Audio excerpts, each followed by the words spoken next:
How do archaeologists identify a lithic flake? Imagine finding a tiny shard of stone on an ancient site and wondering if it was part of a tool or just natural debris. That's where archaeologists come in. They look closely at these small pieces to understand how early humans made and used tools. A lithic flake is a piece of stone that was intentionally knocked off a larger rock called a core. This process is called flintknapping. It involves striking the core with a hard object or pressing on it carefully to remove sharp, thin pieces. These flakes are not random. They have specific features that help archaeologists identify them. First, they examine the striking platform. This is the flat or slightly curved area where the force was applied to detach the flake. It often shows signs of impact, like a flat surface or a slight concave shape. Next, they look at the point of percussion, which is the exact spot where the blow or pressure was applied. It might look like a tiny pit or a ripple on the surface, indicating where the force was concentrated. Then they check for the bulb of percussion. This is a rounded swelling on the inside of the flake, just below the point of impact.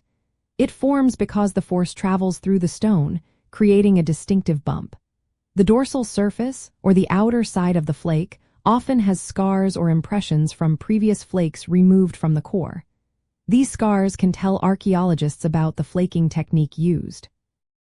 The ventral surface, or the inside of the flake, is usually smooth and shows the bulb of percussion along with ripples radiating outward from the point of impact. The end of the flake, called the termination, can tell a lot too. It might be feathered, meaning thin and sharp, or hinged, which is curved and blunt. Sometimes it ends abruptly, called stepped, which suggests a different force or angle during removal. Another important feature is the presence of cortex, which is the weathered outer surface of the original stone. If cortex is still on part of the flake, it indicates that the flake was made early in the tool-making process. If no cortex is present, it might mean the flake was produced later or was a waste piece. Archaeologists also measure the size of the flakes, length, width, and thickness, and look at their shape.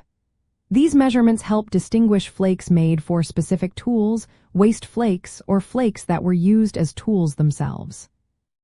By carefully analyzing these features, archaeologists can piece together how ancient people made their tools, what materials they used, and how they planned their activities.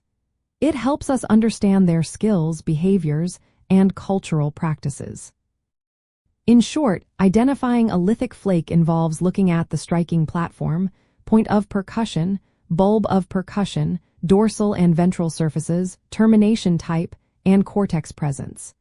These clues reveal the story behind the stone and the people who shaped it.